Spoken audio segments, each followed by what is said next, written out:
Bismillahirrahmanirrahim. Assalamualaikum warahmatullahi wabarakatuh. Pelajar sekalian, kita harap kita dapat sambung lagi pelajaran kita pada hari ini dengan topik yang sama, masih lagi non-cyclic photophosphorylation. Pada pelajaran yang lepas, kamu belajar bahawa light dependent reaction ni adalah satu reaction penting to convert the light energy kepada chemical energy, dan diingatkan perkataan chemical energy itu adalah dalam bentuk yang dinamakan sebagai ATP dan NADPH. Kamu juga belajar bagaimana ATP dan NADPH ni dihasilkan melalui satu proses dinamakan sebagai photophosphorylation. Dan proses photophosphorylation yang dimaksudkan yang saya ajar pada kelas kita yang lepas adalah jenis non-cyclic. Iaitu bagaimana kamu belajar bahawa light energy they are strike, and then the light energy apabila dia strike tersebut, dia akan strike pada photosystem 2, di mana pada photosystem 2 reaction center P680 akan excite dia punya elektron, dan elektron itu akan turun melalui electron transport chain menuju ke reaction center P700 photosystem number 2. Sepanjang penurunan tersebut, dia akan release satu tenaga yang mana tenaga itu akan harvest ATP.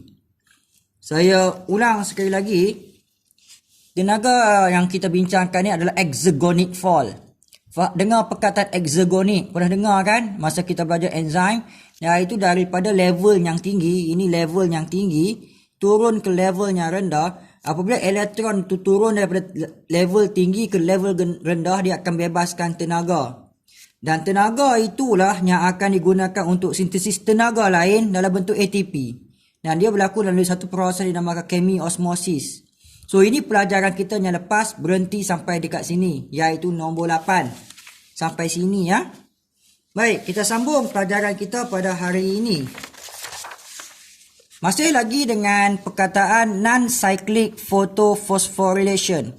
Kita akan belajar serentak. Mula-mula biasa, lepas tu kita akan bincangkan dalam bentuk diagram. Okay. So, untuk perkara yang ke-9, kelas sekalian,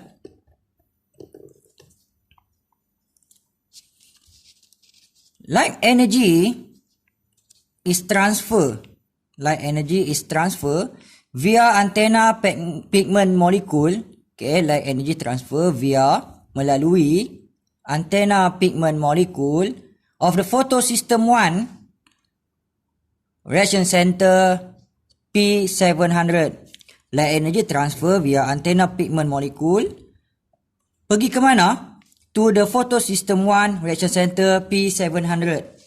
So nampak ya, ini ya, light energy transfer via antena pigment molecule to the reaction center P700 photosystem number 1. Sekarang tenaga di sini. Elektron dekat reaction center P700. Elektron in the reaction center P700 excite. Nampak ya? Elektron yang dekat P700 ni excite. Seperti mana kita belajar dekat sini, ini juga pun sama. Elektron itu akan excite. Elektron itu sepatutnya ada excite. Dan kemudiannya apa yang berlaku pada elektron tersebut? Photo excited electron ini tadi transfer to the primary electron acceptor of photosystem number 1. Reaction center P700 is ready to accept the electron from photosystem number 2. Okay, photo excited electron transfer to primary electron acceptor of photosystem 1. Kemudian reaction center P700+, maksudnya dekat sini elektron dah hilang. Note kan kat bawah ni ya, elektron dah hilang. They are ready to accept electron from the photosystem 2. Kita tengok ya. So elektron dekat sini excite dan dia akan ditangkap oleh primary electron acceptor. Maka dekat kawasan ni akan mengalami kehilangan satu elektron. Jadi P700+. Elektron yang hilang dekat sini ni akan digantikan dengan elektron daripada photosystem 2. Okay, sekarang elektron ada dekat mana? Ada dekat sini kan? Photo excited electron from the primary electron acceptor PS1 Okay, photo system 1. Photo accepted electron from the primary electron acceptor. Photo system 1 pass down. Ingat ya perkataan pass down. Second ETC. Dia akan pass down second ETC. Nampak ya? Elektron daripada primary electron acceptor, photo system 1 pass down melalui second ETC. Ini second ETC. Okay. Through ferredoxin. Ini nama benda protein yang membawa elektron tu. Through ferredoxin to the enzyme NADP plus reductase. You nampak tak? Dia pass down through ferredoxin. Pergi ke mana? To the NADP plus reductase. Ingat ya, ini satu enzim penting ni. NADP plus reductase. Apa yang enzim ini akan buat? NADP plus reductase catalyze transfer of electron. Ia akan catalyze transfer of electron. Pergi ke mana?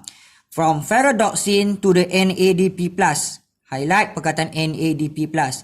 NADP plus ni adalah final electron acceptor. Dia penerima elektron yang terakhir ya. So dia akan catalyze transfer of electron daripada ferredoxin to the NADP plus. Ni ya. Apa berlaku pada NADP plus? NADP plus reduce to the NADPH. Highlight perkataan reduce. Masih ingat lagi tak pelajaran kita dulu berkaitan dengan redox reaction? Perkataan reduce ini, penurunan ini disebabkan menerima elektron.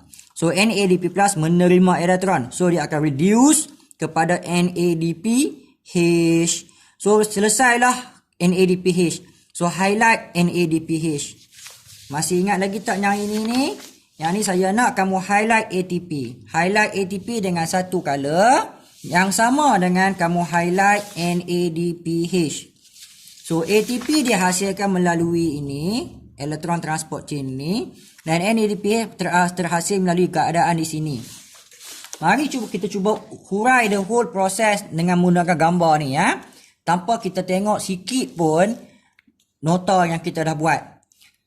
Yang pertama sekali kamu bercakap tentang light energy. Ini semua adalah non-cyclic photophosphorylation. Light energy ini akan strike benda ni. Ingat lagi tak benda hijau-hijau ni? Ini antena pigment molekul. Light energy strike antena pigment molekul ni. Antena pigment molekul ni akan absorb light energy. Lepas dia absorb, dia akan transfer energy ni daripada satu antena ke satu antena sehinggalah jumpa reaction center. Dan reaction center ni kamu bercakap dia adalah P600NAT daripada photosystem number 2. Ada elektron special dekat sini. Elektron tersebut akan excite. Excite ni teruja ke atas. Dan kita panggil benda ni adalah photo-excited electron. Photo-excited electron yang teruja ni akan ditangkap oleh primary electron acceptor. Berlakulah kehilangan elektron dekat sini. Dan kehilangan elektron ni perlu diganti. Siapa nak ganti dia? Yang ganti dia adalah photolysis of water. So H2O akan mengalami photolysis of water. Dia akan donate elektron untuk ganti elektron yang hilang ni. Sebab tu apabila saya tanya kamu apakah function water, water ni adalah source of electron. Semasa berlakunya photolysis of water, oksigen akan dibebaskan. So oksigen ini adalah byproduct untuk proses photolysis of water. Elektron tadi yang excite berada dekat primary electron acceptor. Dia akan mengalami exergonic fall melalui first ETC. Melalui via sepanjang plastoquinone, cytochrome complex dan plastocyanin menuju kepada reaction center P700 of photosystem 1. Sepanjang exergonic fall ini dia akan release energy. Masih ingat lagi tak kataan release energy? Dan energy itu digunakan untuk sintesis ATP by chemiosmosis. So ATP saya minta kamu highlight. Ini adalah produk bagi non-cyclic photophosphorylation. Dekat photosystem 1 juga light energy strike benda hijau ni. Masih ingat lagi tak benda apa ni? Ini kita panggil antena. Energy is transferred from one antenna to another antenna until reach reaction center P700 pula. Untuk photosystem number 1. Sekali lagi ada elektron akan excite. Elektron yang excite tu akan ditangkap oleh primary electron acceptor dan berlaku kehilangan elektron. Kalau elektron dekat sini hilang digantikan oleh water. Tetapi kalau elektron dekat sini hilang, dia akan digantikan oleh elektron daripada photosystem number 2. Dekat sini pula, elektron tadi akan melalui second ETC. Saya tak guna perkataan exergonic fall. Saya kata the electron is transferred via the second ETC through melalui ferredoxin pergi pada NADP+ reductase. NADP+ reductase adalah jenis enzim. Perkataan catalyze penting untuk kita gunakan dia. NADP+ reductase catalyze transfer of electron from ferredoxin kepada NADP+. NADP+ ni adalah final electron acceptor. Ini elektron donor, ini elektron acceptor. Dan NADP+ bila dapat elektron, kita panggil benda ni sebagai proses reduction. So NADP+ reduce kepada NADPH. So NADPH adalah second product untuk non-cyclic photophosphorylation. So non-cyclic photophosphorylation ni penting untuk menghasilkan ATP dan NADPH selain daripada oksigen sebagai byproduct. So ada berapa produk dia? Ada 3. ATP nombor 1, NADPH yang produk yang kedua, oksigen adalah produk yang ketiga. Selesai pelajaran kita berkaitan dengan non-cyclic photophosphorylation. Sebelum tamatkan kelas ini, kita kena ingat lagi. Sometimes berlaku satu lagi photophosphorylation. Namun photophosphorylation kali ini adalah secara cyclic. Tadi non-cyclic. Kalau non-cyclic photophosphorylation produk dia adalah ATP dan juga NADPH, how about cyclic? So in certain cases, dalam beberapa case, cyclic photophosphorylation akan berlaku. Photoexcited electron of reaction center P700. So baca sikit demi sikit ya. Reaction center P700, hydride perkataan reaction center P700. Mana tu? Inilah reaction center P700.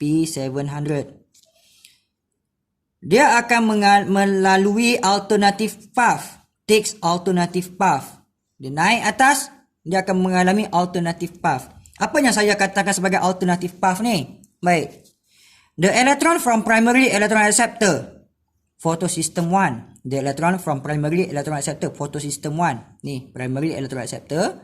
Photosystem 1. Cycle back. So, cycle back. Pass to reaction center P700. Dia akan cycle back. Pass balik kat sini. Sepatutnya dia ke sini. Ni sepatutnya ke sini. Tengok-tengok dia patah balik. Pass balik ke sini ya. Via ferredoxin, cytochrome complex and plastocyanin. Ferredoxin, cytochrome complex, plastocyanin. Dan dia akan mengalami cyclic. During cyclic flow, only ATP generated. Sepanjang dia lalu kat sini, dia hanya akan hasilkan ATP sahaja. And then no production of NADPH. So untuk cyclic photophosphorylation, dia hanya hasilkan ATP sahaja. Untuk memudahkan kita, baik kita tengok gambar ni baik-baik. Cyclic photophosphorylation hanya melibatkan photosystem 1 sahaja. Kita mulakan dengan elektron yang special dekat P700. Cahaya matahari strike dekat antena pigment molekul. Energy is transferred from one antenna to another antenna until reach reaction center. P700 photosystem 1. Ini untuk cyclic. Photoexcited electron captured by primary electron acceptor. Sepatutnya primary electron acceptor akan hantar elektron melalui electron transport chain via ferredoxin kepada NADP+ reductase. Ini sepatutnya. Namun begitu untuk cyclic photophosphorylation, ferredoxin ini akan berada di sini. This is ferredoxin. Dia bukan berada di sana. Ferredoxin berada di sini. So, the primary electron acceptor akan pass the electron to the electron transport chain via ferredoxin, cytochrome complex, plastocyanin menuju pada reaction center P700. Apabila dia melalui arah ini dinamakan sebagai cyclic photophosphorylation dan dia hanya menghasilkan ATP dan tiada NADPH dihasilkan. So, untuk diagram yang lebih tepat, ini adalah cyclic flow. Nampak tak photosystem 1? Sepatutnya dia ke sini. Ya, sepatutnya dia ke sini. Namun, elektron mengambil arah ini.